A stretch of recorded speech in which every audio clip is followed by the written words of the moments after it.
33 அதிலே ஆசேரை குறித்து எழுதப்பட்டிருக்கிற 24 வசனம். உபாகமம் 33:24.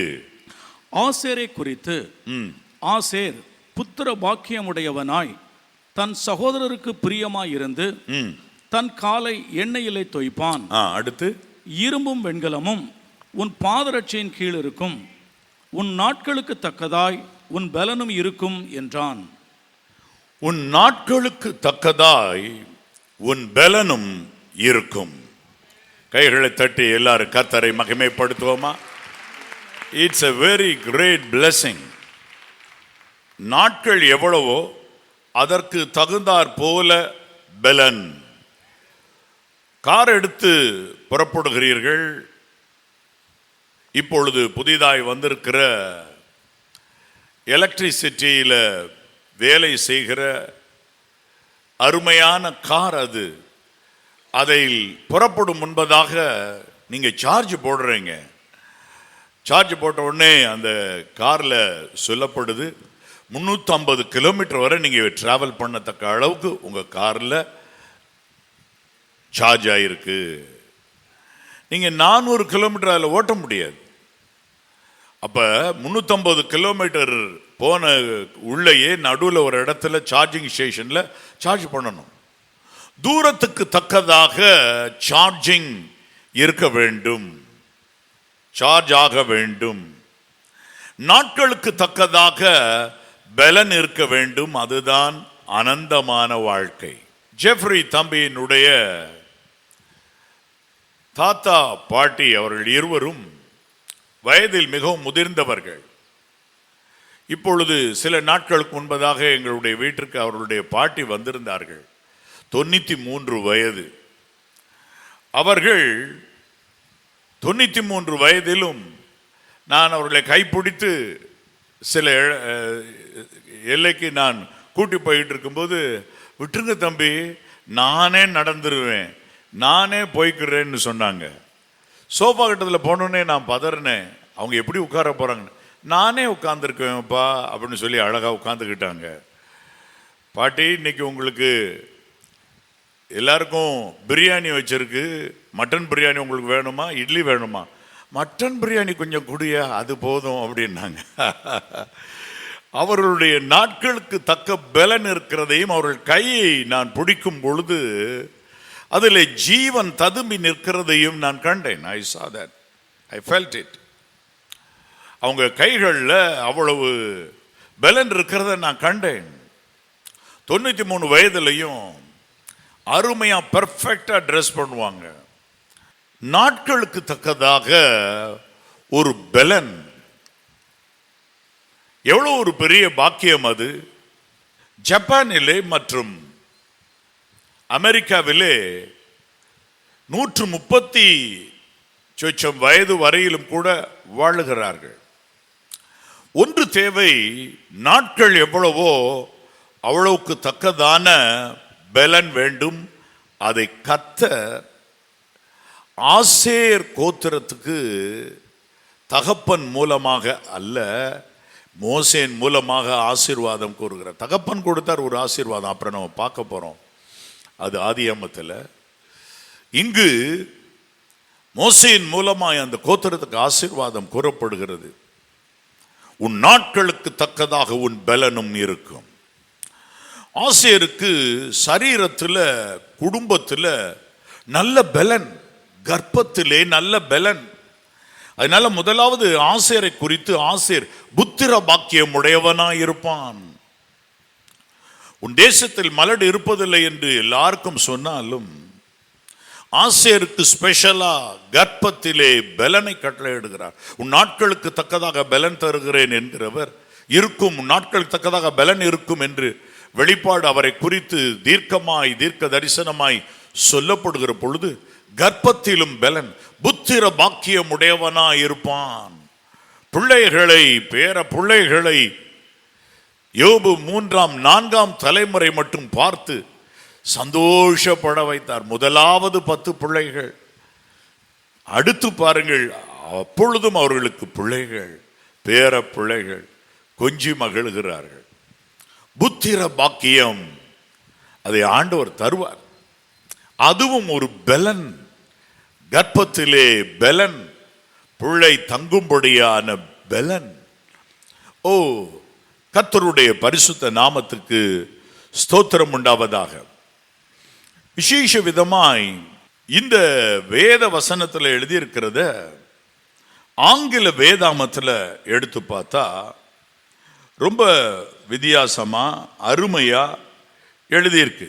அது என்ன எழுதியிருக்குன்னு சொன்னா, அவன் புத்திர பாக்கியம் உடையவனாக இருப்பான்னு சொல்றத வித்தியாசமா எழுதியிருக்கு. என்ன எழுதியிருக்கு நான் படிக்கிறேன். Most blessed of sons is Asher. அதாவது ஆசேர் தன் சகோதரரில் எல்லாம் ஆசீர்வதிக்கப்பட்டவன். தமிழ் படியை எடுத்துக்கங்க, ஆங்கிலத்தில் தன் சகோதரில் எல்லாம் ஆசீர்வதிக்கப்பட்டவன். தன் சகோதரர்கள் புத்திரர் எல்லாரிலும் பாக்கியமுடையவன். புத்திர பாக்கியம் நாங்க டிரான்ஸ்லேட் பண்ணி வந்தா கூட என் புத்திரரில் எல்லாம் பாக்கியமுடையவனாய் ஆசேர் இருப்பான். ஆசேர் யார்? ஆசேர் லேயாளுடைய வேலைக்காரியினுடைய மகன். வேதம் அதான் சொல்லுது. வேலைக்கார பிள்ளையா இருந்தும் சகோதரர் நடுவில் சுதந்திரத்தை அடைகிறவன் உண்டு. இவன் பாருங்க, தன் சகோதரர்கள் எல்லாரிலும் பாக்கியமாய் சிறந்திருக்கட்டும் நான் வாழ்த்துறார். சில்பாள் என்னும் வேலைக்காரியினுடைய 2 பிள்ளைகளுமே 2 ஸ்பெஷலான ஆசீர்வாதத்தை தூக்கிட்டாங்க. ஒன்னு காத் தனக்கு முதல் இடத்தை பார்த்து கொண்டான். இங்க ஆசேர், இந்த ஆசேர் தன் சகோதரர்கள் எல்லாரிலும் சிறந்தவனாய் பாக்கியமுள்ளவனாய் இருப்பான். May Asher be blessed above other sons. எல்லா என் மகன்களிலும் மேலாக இவன் ஆசீர்வதிக்கப்பட்டிருப்பான். என்ன ஒரு blessing பாருங்க ஆசேருக்கு. ஆசீர்வாதம் இது மோசே மூலமாக சொல்லப்படுகிற ஆசீர்வாதம். என் அன்பு தேவனுடைய பிள்ளைகளே, ஆமா, நம்மை நம் சகோதரர் நடுவிலும் சகோதரர்கள் எல்லையிலும் உயர்த்தி ஆசீர்வதிக்க ஆண்டவர் விரும்புகிறார். உங்கள் சகோதர சகோதரி எல்லார் மத்தியிலும் நீங்கள் சிறந்து விளங்க ஆசேரை போல தேவன் ஆசீர்வதிக்க விரும்புகிறார். நம்பர் 1, another one, என்ன blessing? அவன் எல்லார் கண்களிலும் தயவு பெற்றிருப்பான். உபாகம் 33:24 தன் சகோதரருக்கு பிரியமாயிருப்பான்.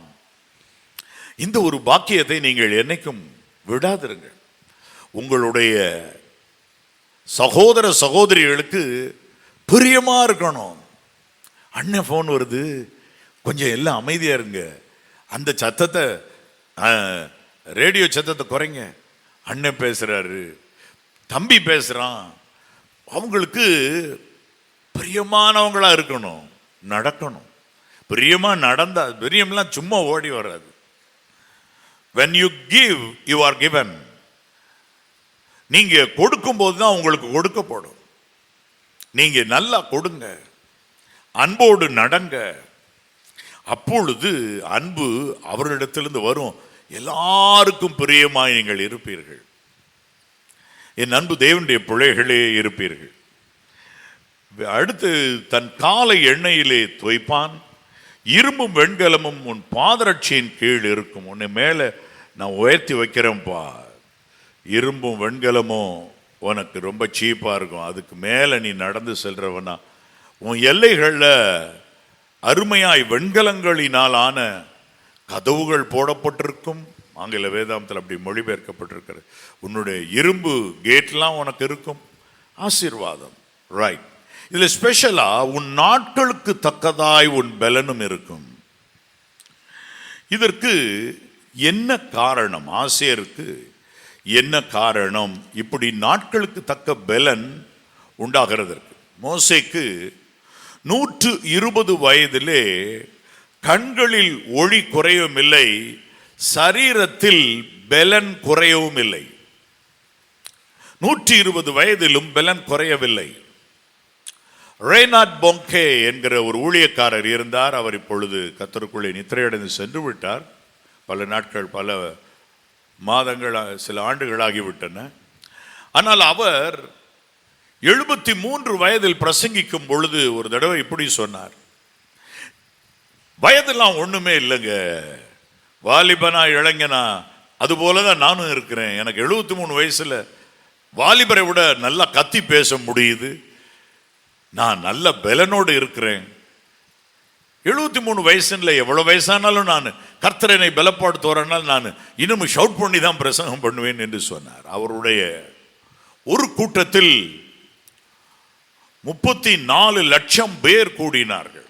ஆப்பிரிக்கா கண்டத்தை கர்த்தர் அவரை கொண்டு அசைத்தார். கருப்பு இனத்தினர் மக்கள் மத்தியில் அவர், ஜெர்மன் தேசத்து நபர், அங்க செக்க செவையர்னு இருப்பாங்க, அவரை கொண்டு வந்து கருப்பு இனத்தினர் மத்தியிலே வைத்து, கருப்பு இனத்திற்காகவே அவரை கொண்டு வந்து ஆண்டவர் விட்டதினால் அத்தனை கருப்பு இனத்தினரையும் அன்பு கூர்ந்து அத்தனை போதர்களையும் அரவணைத்து அவருடைய ஒரு கூட்டத்தில் 34 லட்சம் பேர் கூடினார்கள். கடைசியாக அவருக்கு மகிமையாய் கூடின கூட்டம் அது. பின்பு அவர் மரித்து போனார். நல்ல வயதில் முதிர்ந்த வயதில் மரித்தார். 73 இருக்கும்போதே இப்படி சொன்னார், வயது ஒன்றுமில்லை, ஏஜ் இஸ் நத்திங், ஒன்றும் இல்லை, நான் முன்பு போலவே தான் நான் ஃபீல் பண்றேன், முன்பு போலவே நான் பலனோடு இருக்கிறேன். வாவ்! இந்த பலனுக்கு ஒரு ஸ்பெஷல் காரணமும் கூட அவங்க அப்பா சொல்றார். என்ன சொல்றார் பாருங்க, ஆதியாகமம் 49:20. ஆசேரை பெற்ற தகப்பன் யாக்கோபு சொல்லுகிற ஆசீர்வாதத்தை பாருங்கள்.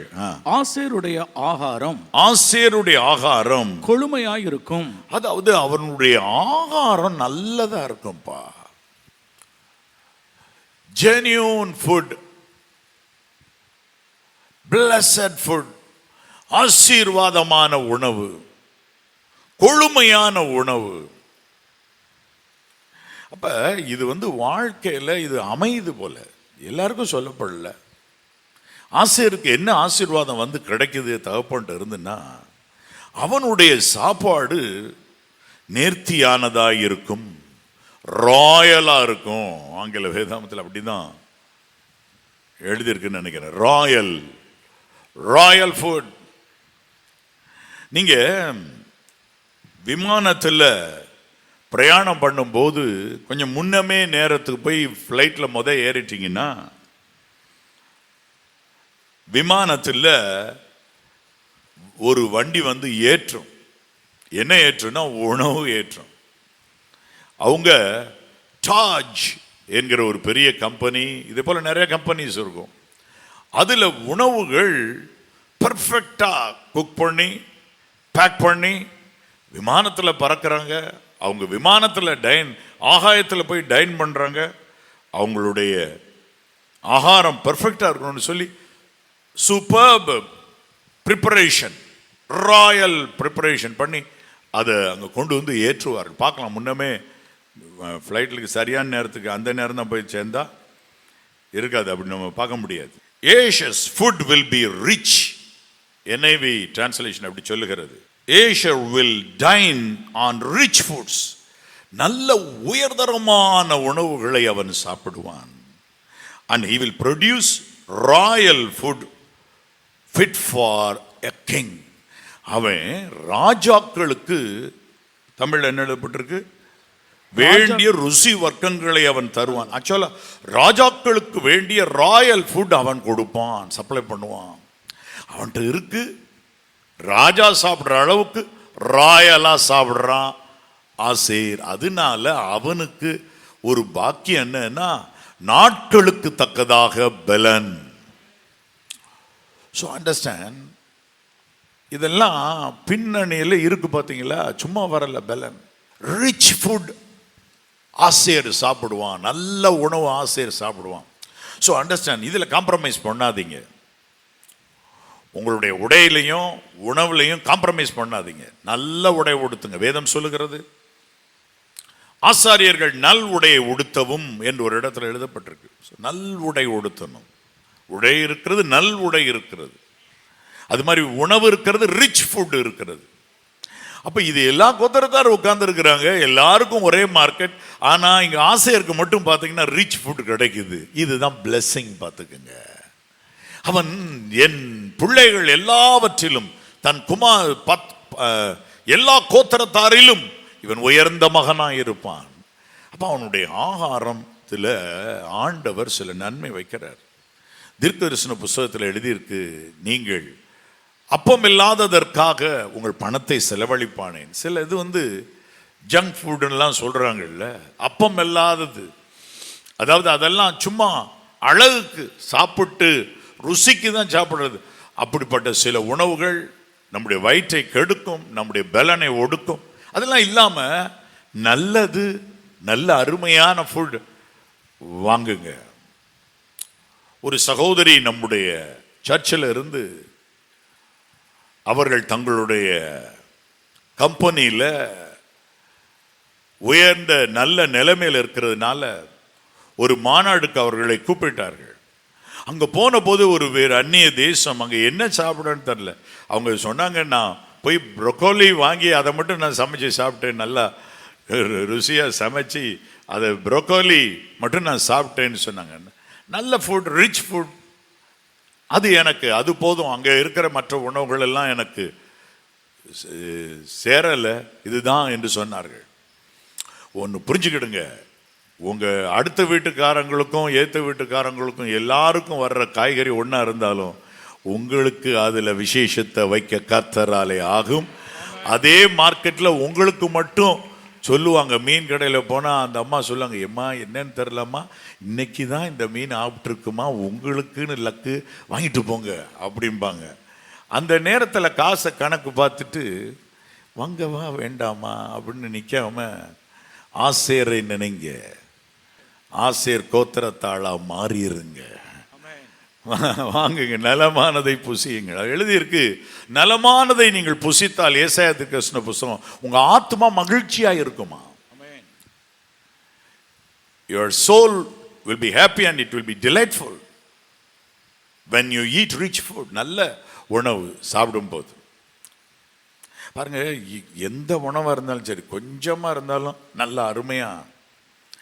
நாங்கள் 5th ஸ்டாண்டர்ட் வரையிலும் விருதுநகரில் கேபிபி என்கிற பள்ளிக்கூடத்தில் படித்தேன். அந்த பள்ளிக்கூடத்தில் மதிய உணவு வரும் எல்லாருக்கும். அந்த காலத்தில் மதிய உணவு செய்வாங்க. நாங்கள் சாப்பாடு கொண்டு வந்தாலும் அந்த கோதுமை இல்லை செஞ்சிருக்கிற அருமையான அந்த கோதுமை உப்புமா கொண்டு வந்து இறக்குவாங்க. அது பெரிய டாக்ஸால இறக்குவாங்க எல்லா பையங்களுக்கும். எல்லாரும் போய் வாங்குவாங்க. எங்கள் டேடி அங்கே ஆசிரியர், நான் அங்கே மாணவன். டேடி இன்னைக்கு கோதுமை சாப்பிட விரும்புகிறேன். சரி போடா அப்படின்னு சொல்லி ஒரு பிளேட் எடுத்து, அவர் தனக்குன்னு வச்சிருப்பார் 2 பிளேட், அதை எடுத்து கொடுத்துட்டார். அங்கே போய் சாப்பிட்டா கோதுமைனா உச்சிதமான கோதுமை சாப்பாடு. அங்கே கேபிபி ஸ்கூலில் சாப்பிட்ட மாதிரி இன்னைக்கு வர எங்கேயுமே சாப்பிடலன்ற மாதிரி அவ்வளோ ருசியாகவும் நேர்த்தியாக இருக்கும், அழகாக இருக்கும் அந்த மதிய உணவு. வேற ஒன்றும் இருக்காது, அதுவும் கொஞ்சோண்டு சக்கரை தான். ஆனால் அதில் எவ்வளோ ஒரு ஆசீர்வாதம். ஆண்டவருடைய ஆசீர்வாதம் இருக்கும் பொழுது சாதாரண கோதுமை சாப்பாடு வரும் போதும் எவ்வளோ அருமையாக இருக்கும். கர்த்தர் உங்கள் அப்பத்தையும் தண்ணீரையும் ஆசீர்வதிப்பார். உங்களுக்கு நாட்களுக்கு தக்க பலனை, கண்களுக்கு ஒளியை அவர் தருவார். கர்த்தருடைய பரிசுத்த நாமத்துக்கு ஸ்தோத்திரம் உண்டாவதாக சொல்லுங்க. ஆமென், ஹல்லேலூயா. வேத வசனத்துல என்ன எழுதியிருக்கு பாருங்க. இதோ நெகேமியா 9:21, தேவனுடைய வல்லமையினாலுமே ஆண்டவர் நம்முடைய சரீரத்தை காக்கிறார். வெறும் இந்த ஃபுட் அல்ல, ஃபுட்டை கொடுக்கிற, உணவை அப்பத்தை அருள்கிற ஆண்டவர் நமக்கு செய்கிற காரியம் அது. படிக்க கேட்போம். இப்படி 40 வருஷ காலமாக வனாந்திரத்தில் அவர்களுக்கு ஒன்றும் குறைவுபடாதபடிக்கு அவர்களை பராமரித்து வந்தீர். ஆண்டவர் இஸ்ரவேலரை புறப்பட பண்ண சொன்னா பராமரித்து வந்தார். இப்ப உங்களையும் பரம கானானுக்கு நேராய், பரலோகத்துக்கு நேராய் தேவனுடைய சித்தத்தை செய்யும்படியாய் அழைத்த அவர் பராமரித்து வருவார். அதை விசுவாசிங்க. Just believe it. நீங்க தான் உங்களுடைய உடம்ப பேணி காக்குறீங்கன்னு நினைக்காதீங்க. அவர் உங்கள் சரீரத்தை பராமரித்து வருவார். அப்படின்னா மெயின்டைன் பண்ணி வருவார்.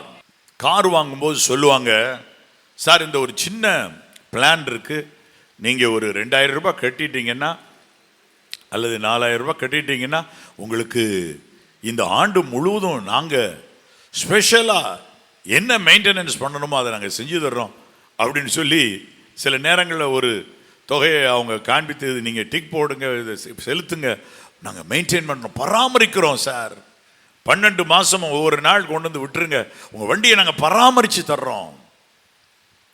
சில இது போனால் வாரண்டி இருக்குது சார், நாங்கள் வாரண்டியில் உங்கள் டயர் ஏதோ தெரியாமல் கல் விட்டுருச்சுன்னா நாங்கள் புது டயர் போட்டு விட்டுறோம்.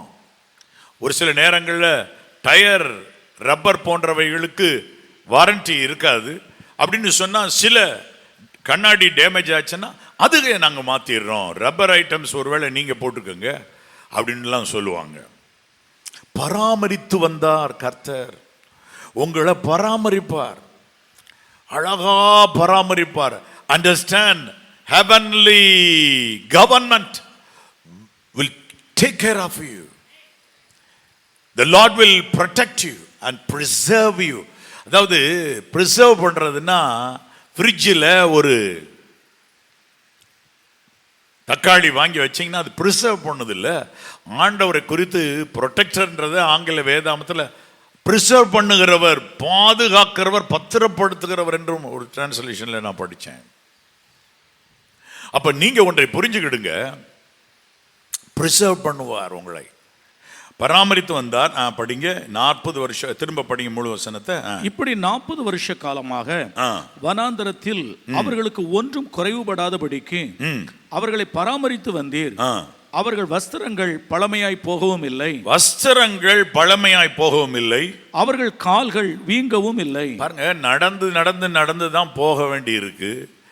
என்ன அல்ல, காலு இத்தனை காலங்கள் இங்கங்க அலைஞ்சு வனாந்தரத்தில் நடந்தாலும் கால் வீங்கலை. யாருக்கும், யாருக்காவது கால் வீங்கிருக்கா? ஆயின்மெண்ட் சொல்லி பார்க்குறாங்க, ஒரு ஆயின்மெண்ட் விற்க மாட்டேங்குது, யாருக்குமே கால் வீக்கம் இல்லை சார். சரி, மோசம் சொல்கிறார், சரி போப்பா, ஆண்டவர் பார்த்துட்டார், ஆண்டவர் பராமரிக்கும் போது ஒன்னால் உன் ஆயின்மெண்ட் இங்கே விற்காது போ அப்படின்னு சொல்லி. அடுத்து பார்த்தீங்கன்னா யாருக்காயிலும் சட்டை தைக்கணுமாங்க, பழைய சட்டையை ஆகி போச்சா, தைக்கணுமா, கொஞ்சம் பெருசாக்கி விடணுமா, பெரிய சட்டை ஆகி விடணுமான்லாம் கேட்டு பார்க்குறாங்க. தையல்காரனுக்கு வேலை இல்லை. என்னன்னா அவங்களுடைய வஸ்திரம் பழசாவே போல அப்படியே புத்தம் புதுசா இருக்கு. எத்தனை தடவை துவைச்சு போடுறாங்க, அதனுடைய அந்த முத எடுத்த மாதிரியே இருக்குது. இப்படிப்பட்ட கிரியை கர்த்தர் செய்கிறதுனால அவருடைய கால் வீங்கலை அவர்களில் கோத்திரங்கள்ல ஒருவனும் பலவீனனாய் இருந்ததில்லை. நம்ம சங்கீதத்தில் வாசிக்கிறோம், பலவீனப்பட்டவன். சங்கீதம் 105:37 படிங்க. அப்பொழுது அவர்களை வெள்ளியோடும் பொன்னோடும் புறப்பட பண்ணினார். படிங்க சங்கீதம் 105. அப்பொழுது அவர்களை வெள்ளியோடும் பொன்னோடும் புறப்பட பண்ணினார், பொன்னோடும் புறப்பட பண்ணினார். அவர்கள் கோத்திரங்களில் பலவீனப்பட்டவன் ஒருவனும் இருந்ததில்லை. இதான்ப்பா ஆக்சுவலி இன்னைக்கு தேவ ராஜ்யத்தில் இன்றைக்கு இருக்கிற தேவ பிள்ளைகள் நடுவில் எத்தனை கோத்திரங்களாக நம்ம பிரிச்சாலும் நமக்குள்ளேயும் இப்படிப்பட்ட பலவீனப்பட்டவன் என்று ஒருவனும் இல்லை என்கிற எல்லைக்கு கர்த்தர் ஆசேர் கோத்திரத்திற்குரிய ஆசீர்வாதத்தை இன்றைக்கு கொடுப்பாராக. ஆசேரின் ஆசீர்வாதம் இறங்கட்டும், ஆசேர் கோத்திரத்துக்குரிய ஆசீர்வாதம் இறங்கட்டும். பலவீனப்பட்டவன் ஒருவனும் இருக்கக்கூடாது. நம்முடைய வீட்டில் பலவீனப்பட்டவர்கள், சுகவீனப்பட்டவர்கள் ஒருவரும் இருக்கக்கூடாது. பலவீனப்பட்டவன் என்று சொல்லும் போது எபிலிட்டி இல்லாம போயிடுறது, பலவீனப்பட்டு போவது. கால் நடக்கிறாங்க, ஆனா கூட சரியா நடக்க முடியலங்க. அப்படி பலவீனப்படுறது ஒன்றும் இல்லை. ஏதோ சுகவீனத்தை பற்றி இங்கே எழுதப்படவில்லை. பலவீனம், வீக்னஸ், கை ஒரு லிமிட்டுக்கு மேலே தூக்க முடியலங்க, அது சில வீக்னஸ். ஆண்டவர் சொல்றார், பலவீனப்பட்ட ஒருத்தனும் இல்லை. இஸ்ரேல் கோத்திரங்கள் நடுவே ஆண்டவர் கொள்ளிவாய் சர்ப்பங்களை அனுப்பினார், ஹீல் பண்ணிட்டார், அப்புறம் அவ்வளோதான். ஆனால் ஆண்டவர் பலவீனமா யாரை இருக்கவே விடல. எத்தனை லட்சம் பேரை இருந்தாலும் பராமரிக்கிறார். See, understand, அத்தனை லட்சம் பேரை பராமரித்த கர்த்தர் உங்களை வீட்டை உங்களை பராமரிக்க மாட்டாரா? முடியும். அவங்க முரட்டாட்டமும் வணங்கா கழுத்துள்ளவர்களுமாக இஸ்ரவேலராக இருந்தாங்கன்னு இப்போ செட்டிவிட்டு ஆண்டவர் கொடுக்குறார். வணங்கா கழுத்து, நம்ம இப்படி தாழ்த்தி கர்த்தரை பார்த்து வணங்குவோம், ஆனால் அவங்க வணங்க மாட்டாங்க.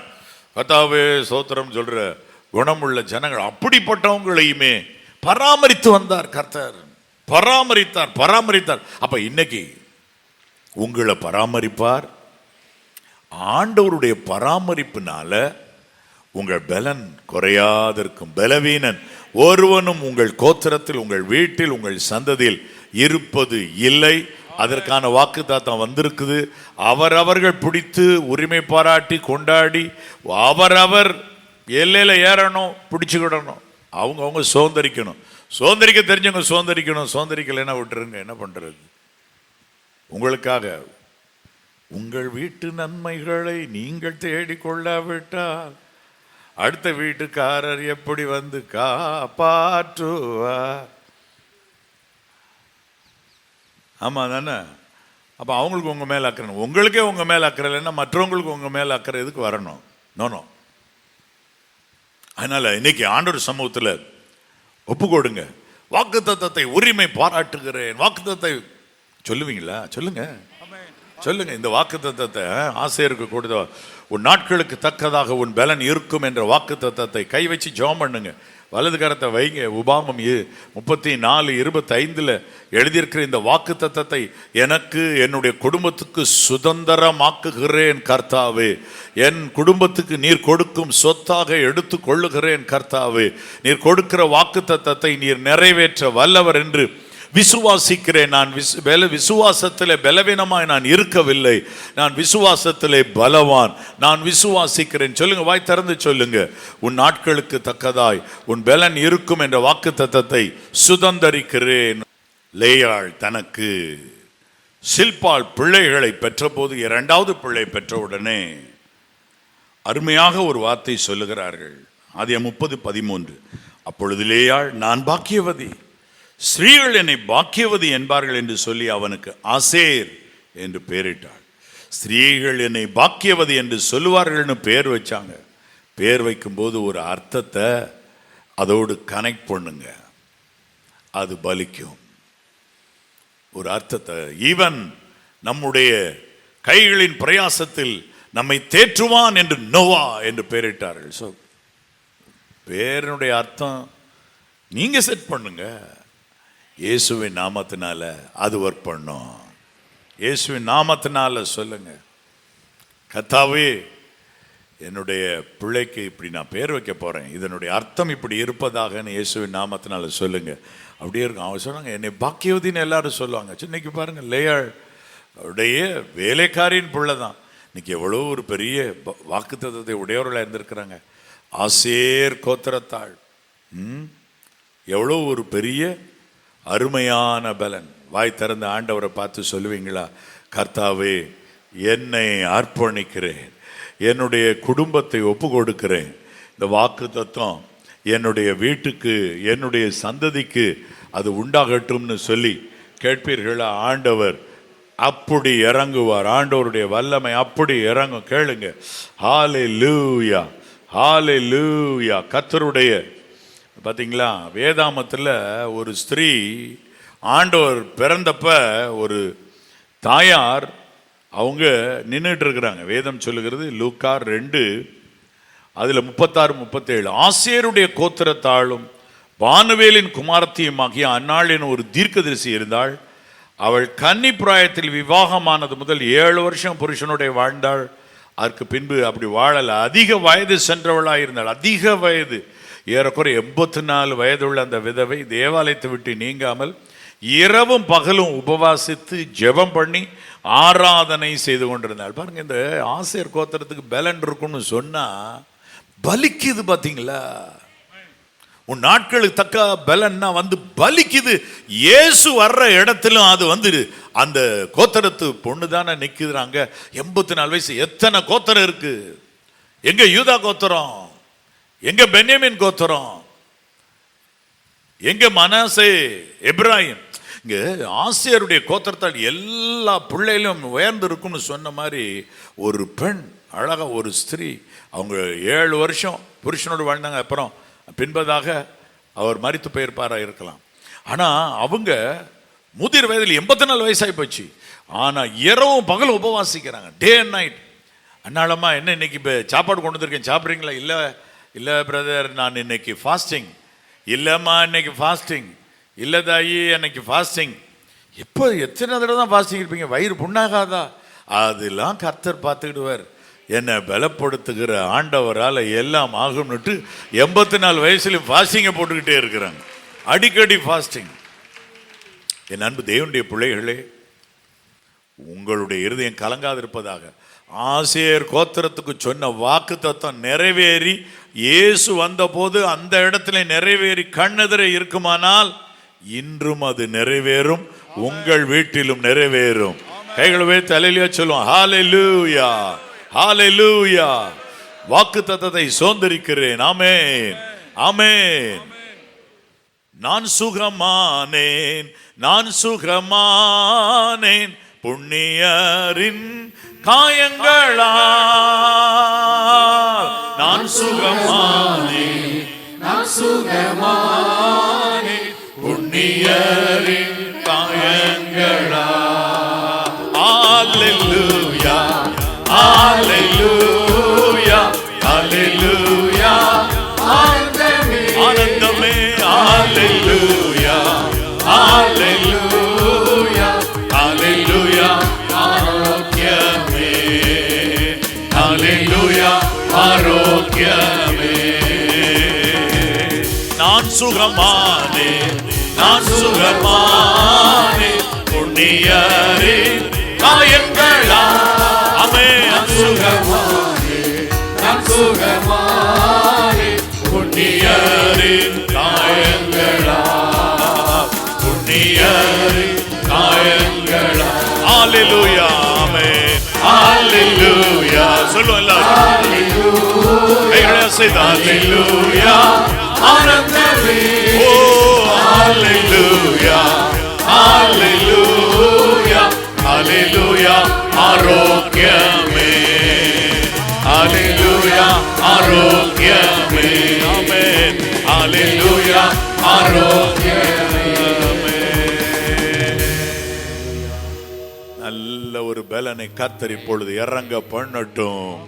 கர்த்தருடைய பலன், கர்த்தர் அருளி செய்கிற உன்னதமான பலன் இறங்கட்டும். ஆசேர் கோத்திரத்தாள் இயேசு பிறந்து அங்கு வரும்பொழுது, ஆலயத்துக்கு வரும்போது அங்கு இருக்கின்றாள். 84 வயதானாலும் இடைவிடாமல் உபவாசம், உபவாசம், உபவாசம், ஆராதனை, ஆராதனை, ஆலயத்தை விட்டு நீங்காமல் ஆராதனை. ஆண்டவர் உங்களுக்கு அந்த பலனை தருவாராக, உங்களுக்கு பலனை தருவாராக. தேவ வல்லமை இறங்கட்டும், இறங்கட்டும், இறங்கட்டும், இறங்கட்டும். கர்த்தர் ஒரு நோக்கத்தோடு உன்னை கைப்பிடித்திருக்கிறார். அன்றைக்கு சில்பாளுடைய வேலைக்காரியினுடைய மகனுக்கே அந்த ஆசீர்வாதமானா, இன்றைக்கு இயேசுவின் ரத்தம் உனக்காக சிந்தப்பட்டிருக்கும் போது நீ வேலைக்கார பிள்ளை இல்லை, நீ தேவனுடைய பிள்ளைன்னு வேதம் சொல்லுது. உங்கள் தேவனாகிய கர்த்தரின் பிள்ளைகள்னு எழுதி இருக்கு. நீ வேலைக்கார பிள்ளை இல்லப்பா, நீ தேவனுடைய பிள்ளை. நீ ஆசேர் கோத்திரம். உனக்கு பலன் உண்டாகும், சுகம் உண்டாகும், சௌக்கியம் உண்டாகும். ஓ, இயேசுவின் நாமத்தில் நோய்கள் சுகமாவதாக, பலவீனங்கள் நீங்கட்டும், பலவீனங்கள் நீங்கட்டும். என்ன பலவீனம் இருக்கிறதோ, சரீரத்தில் என்ன பலவீனம் இருக்கிறதோ, பலவீனங்கள் நீங்குவதாக, பலவீனங்கள் நீங்குவதாக, இயேசுவின் நாமத்தினாலே, இயேசுவின் நாமத்தினாலே. ஹல்லேலூயா, ஹல்லேலூயா, ஹல்லேலூயா, ஹல்லேலூயா, ஹல்லேலூயா.